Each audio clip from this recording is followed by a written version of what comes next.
Hello everybody, welcome back to my channel. Jessica here. I am here to do my next 2 entries into the Junk Journal July challenge, and I am up to, today is the 17th, but I'm up to the 16th, and I have to do maximalism and then pause, and I have a really good idea of what I'm going to do for both. So to start with maximalism, what I was thinking for maximalism was I would maximalize texture. So what I have grabbed is, this is a book page that is previously gessoed. I have a stack of these, and a stencil, and I also have a bunch of texture things. I have golden acrylics, gold mica flakes paste. I've got a paste with glass beads. I have some fiber paste. I have some Inca Gold. And I grabbed my Lindy's powders, magical shaker powders. So I thought I would just like go to town. So to start with, I have some what are these called? Palette knives. I thought I have a couple other palette knives. Let me just, should have grabbed those out before, but they're right here. Okay, so I have some palette knives. I have a stack of wipes. I have some paper towels. I have some sprays, so we can like embellish this to the max, as we said. So this particular, I was looking at this particular stencil. I think it's very cool. I rarely use it. And the border doesn't go up to the edges, but I'm okay with that because I was thinking I can always fill in the border with some of these other things after the fact. So I think what I'm going to do is I'm going to paper clip, or just clip this to, actually, you know what? I'm going to use my sewing clips, because they're kind of flat on the bottom so that it doesn't shift, because, oh gosh, I think I have to sneeze. Hold on. Oh,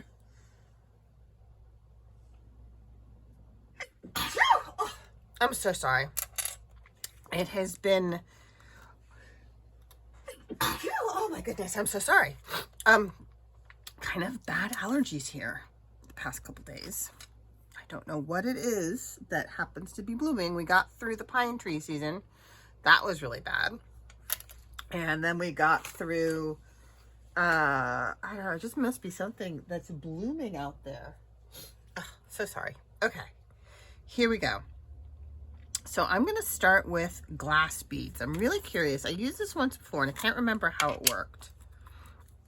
I think it worked out okay, but so this has got little tiny glass beads in it. So I'm gonna scrape that on, and I mean scrape, like it like really, can you hear that? It like really makes a scrapey sound. Okay, that's going down the middle. And I'm not sure, I'm not experienced enough with this stuff to know if I'm supposed to do it thick, spread thinly and evenly. Oh. Okay. Spread thinly and evenly. It seems, I don't know. I don't know if I believe that, because I think if you're too thin, it scrapes away. Okay. Wipe. Okie dokie. Give me 1 second here.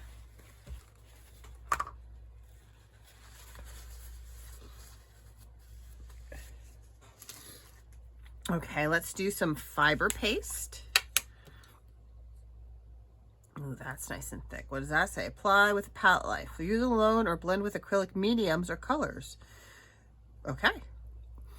Let's see what some fiber paste up in this corner here.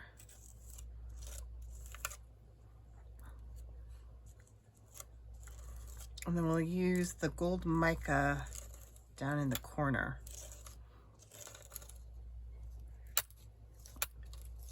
So it'll be fun also to see how these different things work.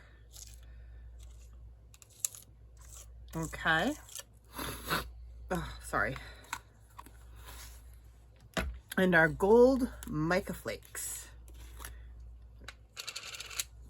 What does that look like? That looks interesting. It reminds me of something, but I can't quite put my finger on it. Some kind of batter.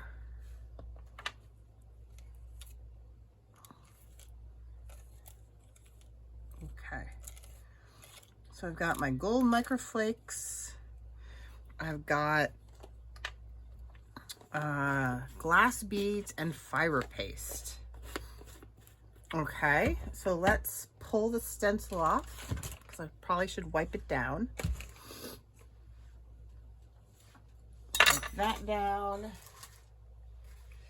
Some paper. Actually, maybe I should use some baby wipes to, everything's falling. Oh no, what was that? That was my thing.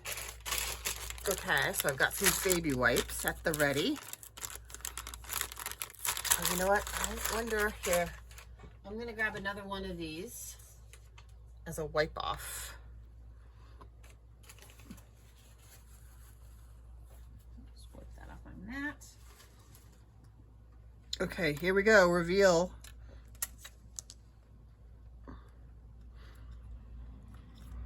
Okay, so pull that up. Oh, that's interesting. Very thick. I'm going to put that off to the side for a sec and wipe off my board. And then I have this other one here. And I can just wipe off. Oh, it doesn't wipe off very easily. There we go. So this is the spread thinly one. We can compare. Oh, whoops, I did not mean to do that. Oh, but it's still, you can kind of see the pattern there. Oh, and then, you know what? I really wanted to use some mica flakes on there. I suppose I should do that. I think I should do that now or when it dries. Oh dear. Okay. I will drop that in some water and let it sit. So now I have these two different, one spread thinly and evenly and one is nice and thick. And I think I'm going to sprinkle. So this one is Lindy's Magical Shaker Aged Copper. I'm going to sprinkle some up here. And across here. And then we also have Lindy's Magical Shaker Oktoberfest Orange. I think I'll do that down here and in here. You only need the tiniest bit of these because as you see, when I mist them, and this one is Time Travel Teal. Time Travel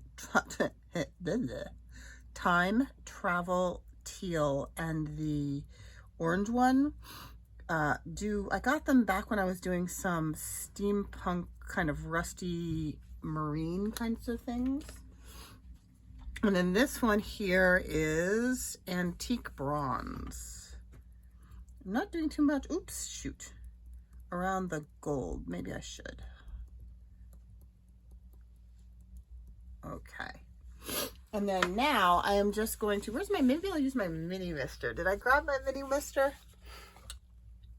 I don't know what I've done with my mini mister. Maybe it fell. Oh, there it is right there.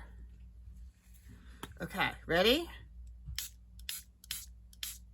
See, as soon as you give them some moisture, they like turn colors.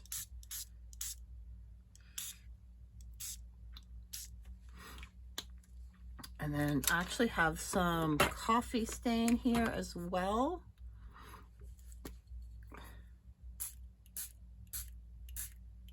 if you want to darken it. Okay, and now I am going to hit it with my heat gun on low. So if you want to fast forward to when my heat gun is done, I'll give you the thumbs up to let you know that I am done with the heat gun.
Okay, so it's not completely dry, obviously. I think all of those pastes take a while to dry, but you can start to see where it's going to go, and I think that looks pretty darn cool. Can you see the glitter of the gold flakes?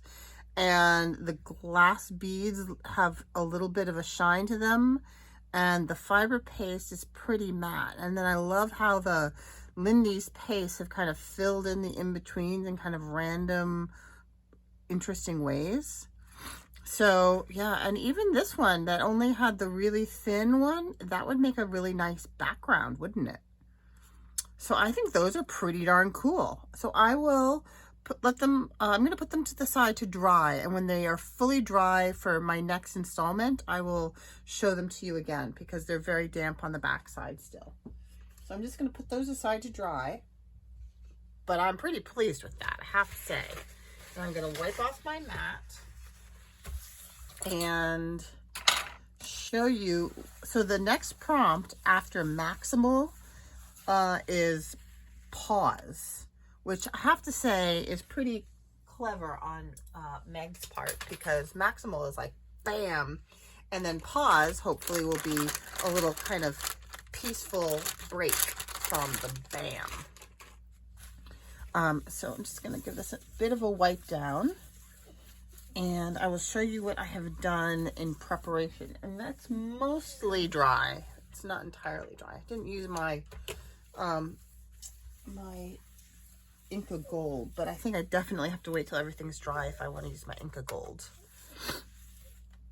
Okie dokie. So what I have here is a piece of inked tracing paper.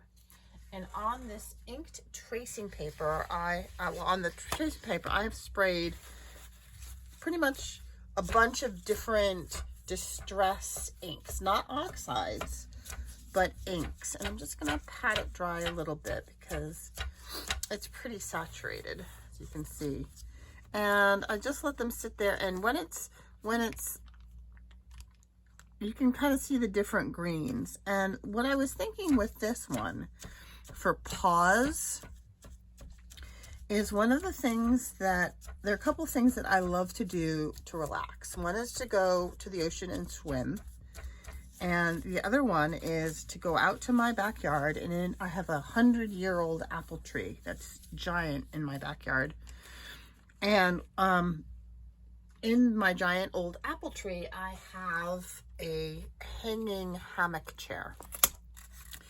And when you sit in the hanging hammock chair and you look up through the branches, you see this kind of greenness. And I have to say that when I go swimming down at the beach, which we try and do every day, we're going to do in a little while today, one of the things that I notice is when you're looking ahead and you watch your arm go into the water, it's just surrounded by this green color. So I thought I would cover this page here in this green color. I think I'm going to tear off right here. And I know it's not entirely dry yet, but I think that's okay. I'm going to tear off right there because I really want that saturated green bit. And then I can use this tear off page for something else. Because there are a lot of instances where I really like that splatter effect. So that will be a really nice piece to save. And you can stamp words on that and stuff, and it'll look really cool. Okay, so I love using inked tracing paper in my journals. To give credit where credit is due, I first saw this on Jibidniri's page. And she does beautiful work with inked tracing paper. I'm going to tear this side off as well, but I will save that, definitely save that for future use. It sews nicely. You can sew it. And I'm going to tear off the bottom as well so it fits on the page. And this is going to be my pause. And one of the things that you can do too that's lovely is you can see when you stamp things, you can see the stamp through the inked tracing paper. So I'm going to grab my clickable stamps, and I'm going to write, here's my P,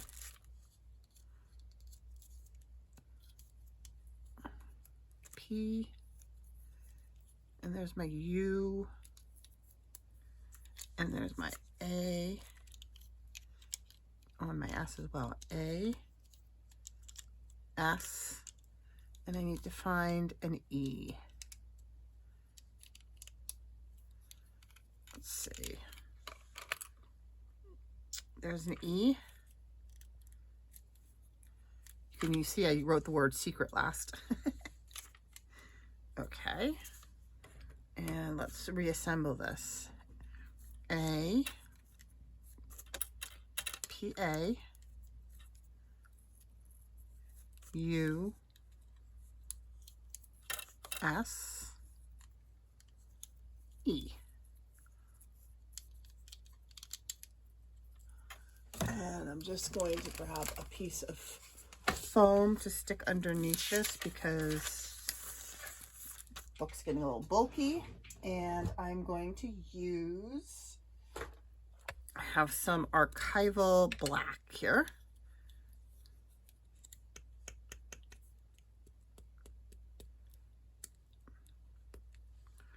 Maybe I'll do this. Come on, I wonder if this is getting old. Hold on, let me find a piece of scrap. I never have a piece of scrap when you need it in junk journal. Oh no, that's okay. That's quite nice actually.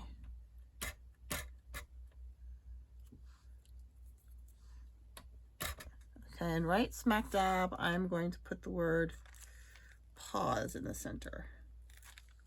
Pause. Okay. And then I'm just going to use, oh, did I show you? I think I did. I have a new glue stick. I have a Pritt stick that all the British people use.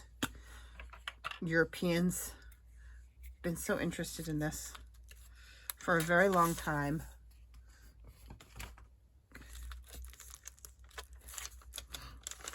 Got it on Amazon. It's a nice size. It's good. I think it'll last for a while. And with the inked tracing paper, you can choose to use either the side that you sprayed the ink on or the other side. Especially when you're using oxides, it's a very different look. When you're using inks, oops, shoot. Okay, washi tape can fix that. So this is the side I sprayed the ink on. This is the other side, and you can see it, like sometimes it has a bolder look. I think I will use the opposite side, and I'm just going to spread that out. And that is my pause. Oh, where am I going to put my I'll have to do it on the other side. I reversed it. I should have done the pause on this side and the maximalism, but that's okay. That's okay. No big deal.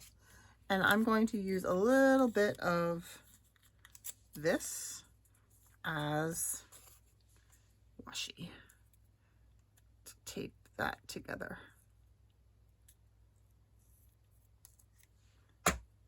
Just as a little mending bit right there. That works. Okay, and maybe I need a little more glue at the bottom here.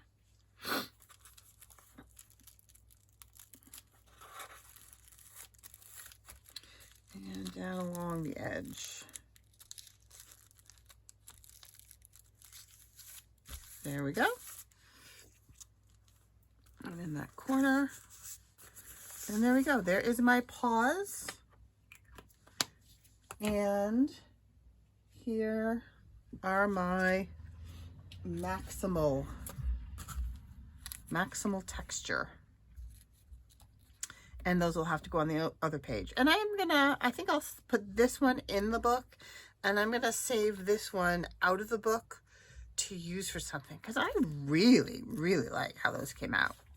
So thanks so much for watching. I hope you have a great rest of your day. If you could, click like, hit that subscribe button if you haven't already, and I will be starting a new journal soon. Another press board, but this one is going to be a nature theme.